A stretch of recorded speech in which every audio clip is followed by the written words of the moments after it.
Hello, नमस्कार, good morning. स्वागत है आपका हमारा हमारी क्लास जीके जीएस। जैसा कि आपको पता है कि हमारी जो क्लास है ये रोज़ सुबह 6 बजे होती है, 6 AM। ये 6 AM जीके जीएस की क्लास होती है जिसमें हम 40 प्रश्न लेकर आते हैं।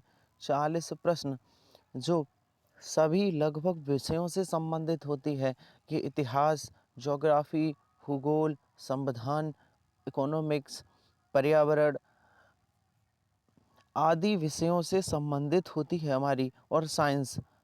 तो जीके जीएस इन विषयों से संबंधित प्रश्नों 40 प्रश्नों का संकलन है जो हम रोज सुबह 6 बजे लेकर आते हैं।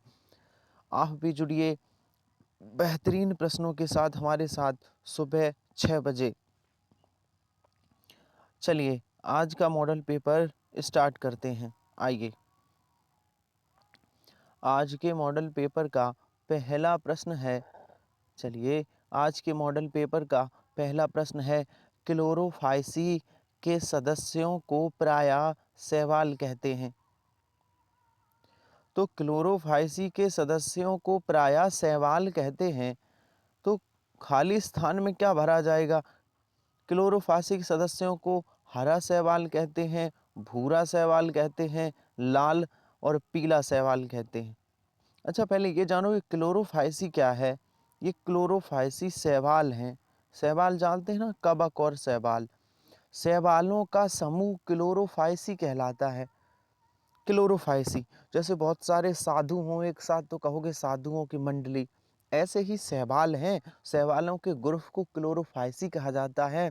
और ये जो शैवालों का ग्रुप जो जिसे क्लोरोफाइसी कहा जाता है, इसका रंग कैसा होगा? इसका रंग हरा होता है, तभी इसे क्लोरोफासी कहा जाता है। कैसा रंग होता है? हरा। चलिए, पहली बार ऐसे प्रश्न सुने होंगे।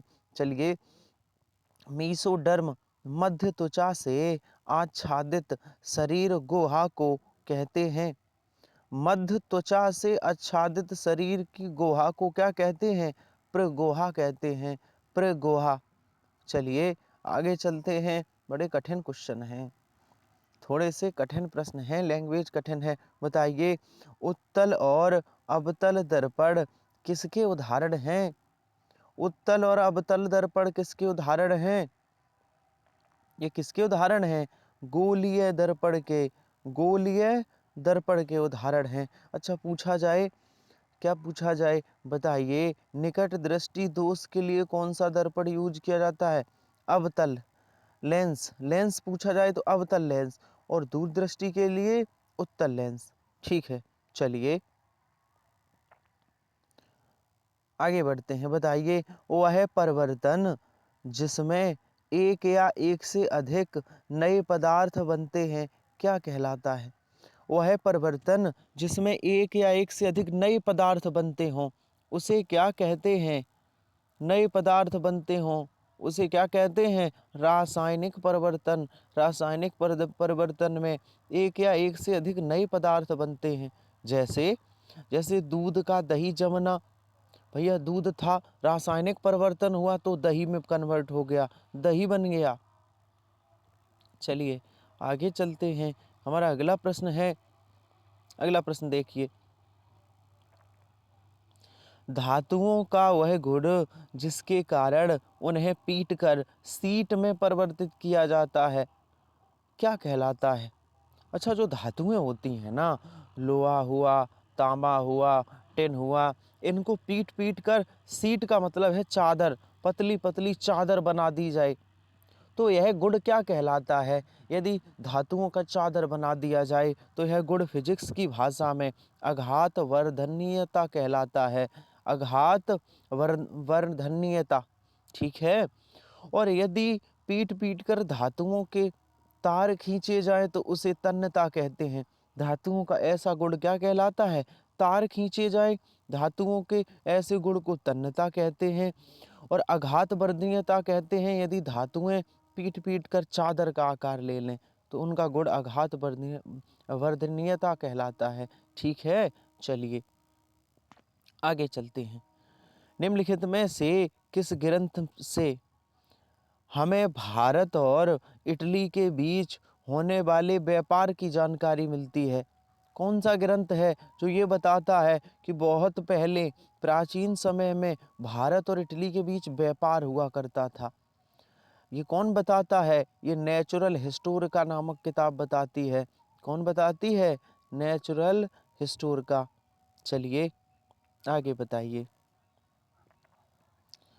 बताइए निम्नलिखित में से कौन महमूद गजनबी के दरबार से संबंधित था? महमूद गजनबी के दरबार में कौन रहता था? महमूद गजनबी के दरबार में फिरदौसी रहता था। कौन रहता था? फिरदौसी। चलिए आगे चलते हैं। हमारा अगला प्रश्न है। अगला प्रश्न बताइए, जल्दी जल्दी जवाब दीजिए, जल्दी जल्दी। 20 जून 1776 को ब्लैक होल की घटना निम्नलिखित में से किसके शासनकाल में हुई थी? देखिए 20 जून 1776 को ब्लैक होल को कालकोठरी त्रासदी भी कहते हैं। कहानी ये है, बंगाल की बात है। कहाँ की बात है? बंगाल की।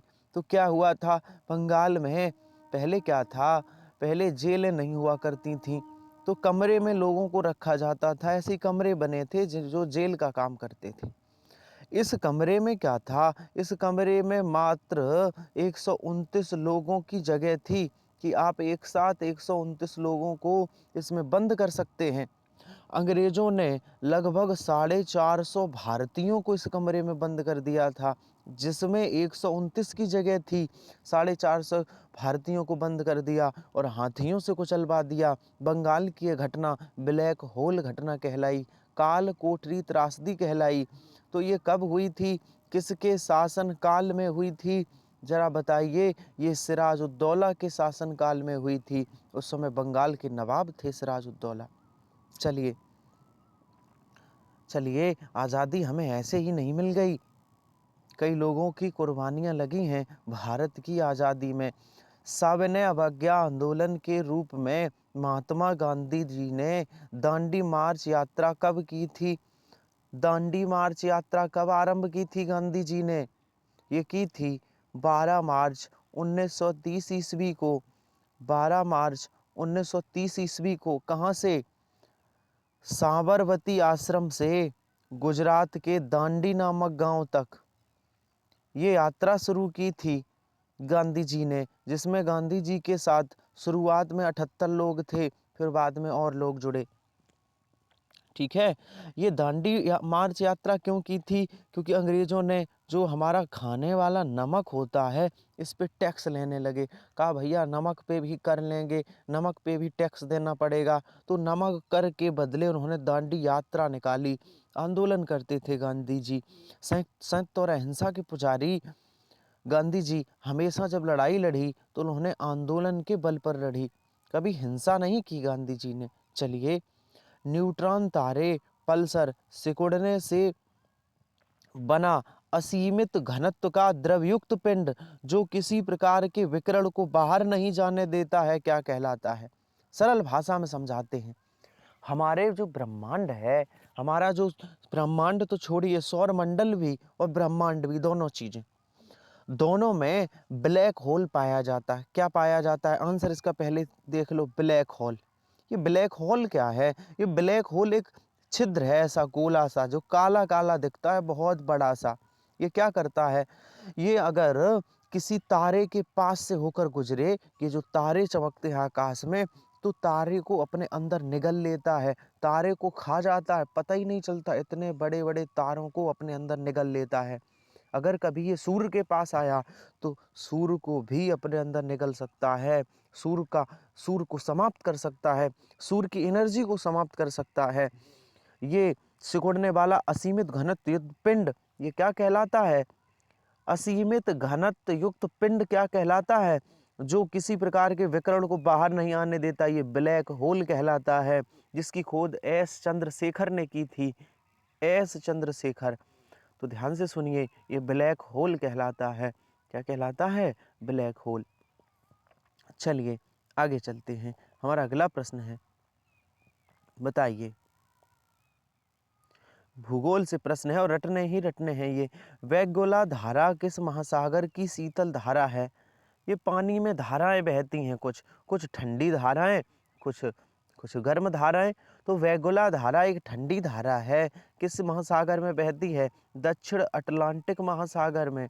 किस महासागर में? दक्षिण अटलांटिक महासागर में। चलिए आगे चलते हैं। बताइए बताइए हमारा अगला प्रश्न बहुत बेहतरीन है। निम्नलिखित में से कौन सा स्थान भूमध्य रेखा के सर्वाधिक निकट है? कौन सा स्थान है जो भूमध्य रेखा के सर्वाधिक निकट है? ये स्थान है इंदिरा पॉइंट। इनमें से सबसे जो निकट है वो इंदिरा पॉइंट है, भूमध्य रेखा के निकट है। ठीक है, चलिए आगे चलते हैं। बताइए अगला प्रश्न, निम्नलिखित में से कौन सी मिट्टी बागवानी फसलों, चाय, इलायची आदि के लिए सर्वाधिक उपयुक्त है? कौन सी मिट्टी है जो बागवानी खेती में चाय और इलायची के लिए उपयुक्त है? ये कौन सी है? ये लैटेराइट मिट्टी है। कौन सी मिट्टी है? लैटेराइट।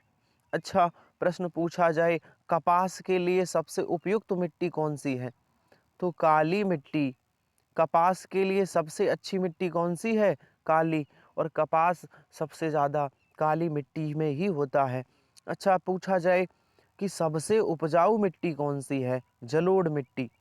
सबसे अच्छी उपजाऊ मिट्टी जिसमें फसलें बहुत अच्छी होती हैं, जलोढ़ मिट्टी। चलिए आगे चलते हैं। हमारा अगला प्रश्न है, बताइए दो पारिस्थितिक तंत्रों के मध्य अथवा दो विभिन्न समुदायों के मध्य स्थित संक्रमण क्षेत्र को क्या कहते हैं? मान लो एक कोई ऐसा पर्यावरण से क्वेश्चन, एक कोई ऐसा क्षेत्र है और एक अलग से ऐसा क्षेत्र है, एक दूसरे को कट कर रहा है। कोई कोई भाग है, कोई क्षेत्र है, एक दूसरे को कट कर रहा है। तो ये बीच वाले भाग को पर्यावरण की भाषा में क्या कहते हैं? ये बीच वाला जो कॉमन भाग है इस पर्यावरण की भाषा में से इकोटोन कहते हैं। क्या कहते हैं? इकोटोन। वही पूछ रहा है, दो पारिस्थितिक तंत्र के मध्य अथवा दो विभिन्न समुदाय के मध्य स्थित संक्रमण क्षेत्र को, इस संक्रमण क्षेत्र को इकोटोन भी कहते हैं और इसे संक्रमण क्षेत्र भी कहते हैं। चलिए आगे चलते हैं।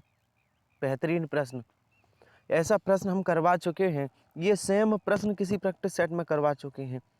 आपका गलत जवाब ना हो ऐसी उम्मीद करता हूँ। संविधान सभा का संवैधानिक सलाहकार कौन है? बताइए। अच्छा, पूछा जाए संविधान का सलाहकार कौन है? संविधान का परामर्शदाता कौन था? बताइए। परामर्शदाता किसे कहते हैं? संविधान का संविधान के सलाहकार, संविधान के परामर्शदाता कौन थे? B.R. अम्बेडकर। लेकिन संविधान सभा के संवैधानिक सलाहकार कौन थे? वो थे B.N. राव। B.N. राव। यहाँ क्वेश्चन चेंज है, संविधान सभा के संवैधानिक सलाहकार कौन थे? B.N. राव। बहुत अच्छा प्रश्न है, बहुत अच्छा जवाब। चलिए बहुत बेहतरीन। बताइए एक और संविधान से प्रश्न है, बहुत बेहतरीन, जवाब दीजिएगा। अनुच्छेद 108 के तहत राष्ट्रपति द्वारा लोकसभा एवं राज्यसभा की संयुक्त बैठक आयोजित की जाती है, तो उसकी अध्यक्षता कौन करता है? समझिए ये क्या कह रहा है प्रश्न। ये प्रश्न ये कह रहा है कि अनुच्छेद 108 में ये लिखा है कि राष्ट्रपति लोकसभा और राज्यसभा की एक साथ मीटिंग करेगा, संयुक्त बैठक करेगा। तो इस बैठक को बुलाता तो राष्ट्रपति है, लेकिन इसकी अध्यक्षता कौन करता है? इसे लीड कौन करता है? तो लोकसभा अध्यक्ष करता है इसकी अध्यक्षता। राष्ट्रपति अध्यक्षता नहीं करता। राष्ट्रपति तो संयुक्त बैठक को सिर्फ बुलाता है, अध्यक्षता लोकसभा अध्यक्ष करता है। चलिए हमारा अगला प्रश्न है, बताइए निम्नलिखित में से किसे मानव विकास सूचकांक में शामिल किया गया है? भैया मानव विकास सूचकांक, ह्यूमन डेवलपमेंट इंडेक्स HDI, क्या क्या है, कैसे पता करेंगे मनुष्य का विकास हो गया है? तो 3 आधार हैं। वास्तविक प्रति व्यक्ति आय, पता कर लो कि प्रति व्यक्ति आय कितनी है, हर व्यक्ति कितना कमाता है। जीवन प्रत्याशा, वह कितने वर्ष जिंदा रहता है, और वयस्क साक्षरता, पढ़ा लिखा कितना है। ये 3 चीजें पता करने से पता चल जाता है मनुष्य का कितना डेवलपमेंट हुआ है। आंसर सही होगा उपर्युक्त सभी, उपर्युक्त सभी। चलिए, बहुत बेहतरीन प्रश्न है, दीजिएगा जवाब। निम्नलिखित में से किसे आधुनिक अर्थशास्त्र का जनक कहा जाता है? बताइए। आधुनिक अर्थशास्त्र का जनक या अर्थशास्त्र का जनक किसे कहा जाता है? एडम स्मिथ को, एडम स्मिथ को। और इन्होंने किताब लिखी है वेल्थ, वेल्थ ऑफ नेशन। कौन सी किताब लिखी है? Wealth of nation. ये अर्थशास्त्र पर लिखी गई किताब एडम स्मिथ की किताब है। चलिए आगे बढ़ते हैं। हमारा अगला प्रश्न है, हमारा अगला प्रश्न क्या कहता है? तरलों द्वारा लगाए गए घर्षण बल को कहते हैं। तरल जानते हो, पानी। मान लो पानी है, और पानी आपस में रगड़ता है ना, जब समुद्र में लहर उठती है तो पानी आपस में टकराता है। इस पानी तरल है ना, पानी को तरल कहते हैं। तरल जो बहे, जिसका फ्लो हो सके। तो जब तरल आपस में घर्षण करते हैं, आपस में टकराते हैं, तो कौन सा बल लगता है? सर, तो घर्षण बल ही तो लगेगा। घर्षण करेंगे तो कौन सा बल लगेगा? घर्षण बल। कोई पूछे कि समुद्र में लहर उठ रही है और ये जो पानी में कौन सा बल है, उस समय पानी में कौन सा बल काम कर रहा है? बहते हुए नदी के पानी में कौन सा? तो बहता हुआ जितना पानी है उसमें घर्षण बल काम करता है। कौन सा? घर्षण बल। चलिए, मानव का वैज्ञानिक नाम क्या है? बताइए, मानव का वैज्ञानिक नाम क्या है? तो मनुष्य का, बहुत बेहतरीन जवाब। मनुष्य का वैज्ञानिक नाम क्या है? Homo sapiens. क्या नाम है? Homo sapiens. चलिए आगे चलते हैं। हमारा अगला प्रश्न है, बहुत बेहतरीन। हमारा अगला प्रश्न है, बताइए। सभी जटिल प्राणियों का शरीर केवल प्रकार के आधारभूत ऊतकों से बनता है। जितने जटिल प्राणी हैं, बहुत ही हार्ड प्राणी है, कठोर प्राणी हैं, उनका 4 ऊतकों से बनता है। कितने ऊतकों से? 4 प्रकार के ऊतकों से बनता है शरीर, 4 प्रकार के ऊतकों से।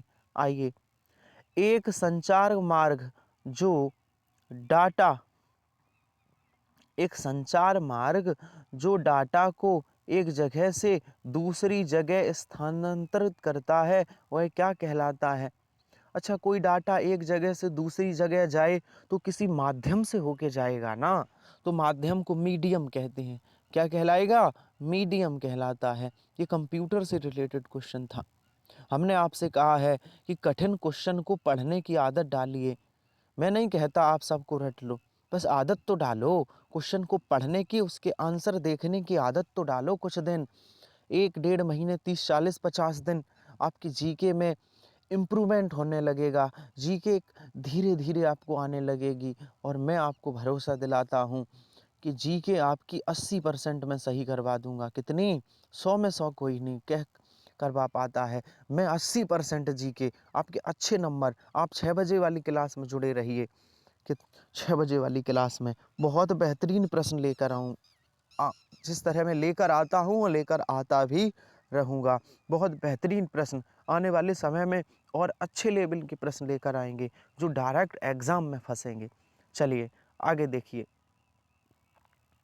आगे देखिए। ध्वज गीत की रचना किसने की थी?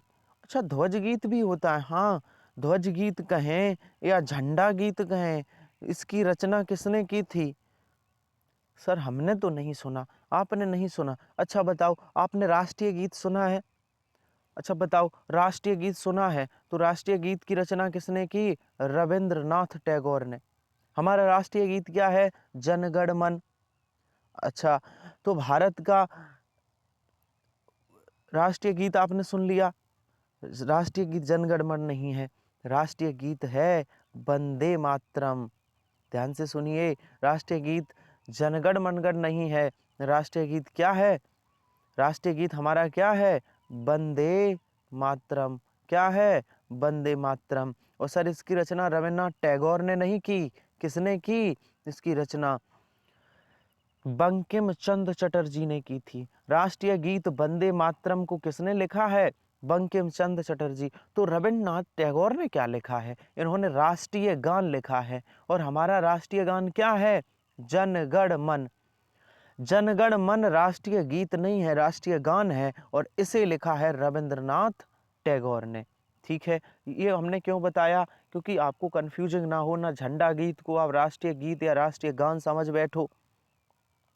चलिए, तो झंडा गीत क्या है? ध्वज गीत क्या है? ध्वज गीत हमारा है झंडा ऊंचा रहे हमारा, विजयी विश्व तिरंगा प्यारा, झंडा ऊंचा रहे हमारा। ये जो लाइनें हैं ये ध्वज गीत कहलाती हैं। और ये किसने लिखी हैं? श्याम लाल गुप्त पार्षद ने लिखी हैं। किसने लिखी हैं? श्याम लाल गुप्त पार्षद ने। ध्वज गीत क्या है? झंडा विजयी विश्व तिरंगा प्यारा, झंडा ऊंचा रहे हमारा। इसको ध्वज गीत कहते हैं, भारत का ध्वज गीत है। चलिए बताइए, बताइए, माई एक्सपेरिमेंट्स विद ट्रुथ के लेखक कौन है? इसके लेखक कौन है? इसका नाम ऐसा लग रहा है किसी विदेशी ने लिखी होगी, लेकिन इसे लिखा किसने है? इसे महात्मा गांधी जी ने लिखा है। किसने लिखा है? महात्मा गांधी जी ने। चलिए आगे बताइए, निम्नलिखित में से उनसे खेलों का संबंध नहीं है। इजरा कप क्या फुटबॉल से है? इजरा कप क्या फुटबॉल से है? ये फुटबॉल से इजरा कप नहीं है। इजरा कप फुटबॉल से थोड़ी नहीं है। ये इजरा कप फुटबॉल से नहीं है। डेविस कप लॉन टेनिस से, रॉबर्ट्स कप फुटबॉल से, और ये क्या बची है? ये क्या बचा है? सुंदरी मन कप बैडमिंटन से। पर कौन सा सुमेलित नहीं है भैया? इजरा कप फुटबॉल से नहीं है तो काय से है? आप कमेंट बॉक्स में सर्च करके बताना कि इजरा कप का किससे संबंधित है। देखते हैं कितने लोग ये होमवर्क करेंगे। इजरा कप किससे संबंधित है, ये कमेंट बॉक्स में टाइप करके बताना। चलिए आगे चलते हैं, बताइए, वह मीटर जो वाहनों द्वारा तय की गई दूरी को मापता है उसे क्या कहा जाता है? वाहन जो डिस्टेंस तय करते हैं, होते हैं ना बाइक में, फोर व्हीलर में, जो उसमें दूरी लिखी होती है, गाड़ी 5,000 किलोमीटर 4,000 किलोमीटर चल गई, उस मीटर को क्या कहते हैं? उस मीटर को पथमापी कहते हैं। क्या कहते हैं? पथमापी। चलिए आगे बताइए, हमारा अगला प्रश्न है, दाब के एसआई मात्रक को क्या कहते हैं? दाब का मात्रक क्या होता है? दाब का मात्रक पास्कल होता है। क्या होता है? दाब का मात्रक पास्कल होता है। चलिए, निम्नलिखित में से क्या सबसे अधिक संपीड़ित है? जिसे सबसे ज़्यादा कंप्रेस दबाया जा सके, जिसे सबसे ज़्यादा इकट्ठा किया जा सके, वो क्या है भैया? जो सबसे ज़्यादा फैला होगा उसे संपीड़ित किया जा सकता है। तो गैस, गैस को सबसे ज़्यादा कंप्रेस या दबाया जा सकता है। कंप्रेस की हुई गैस होती है घरों में जो यूज होती है। चलिए बताइए, गैस पृथ्वी से सीधे तरंग अवरक्त विकिरण अवशोषित करती है और पुनः पृथ्वी की ओर उत्सर्जित होती है। तो कौन सी गैसें हैं? ये ग्रीन हाउस गैसें हैं जो दीर्घ तरंगों को अवशोषित करके पृथ्वी पर ही छोड़ देती हैं।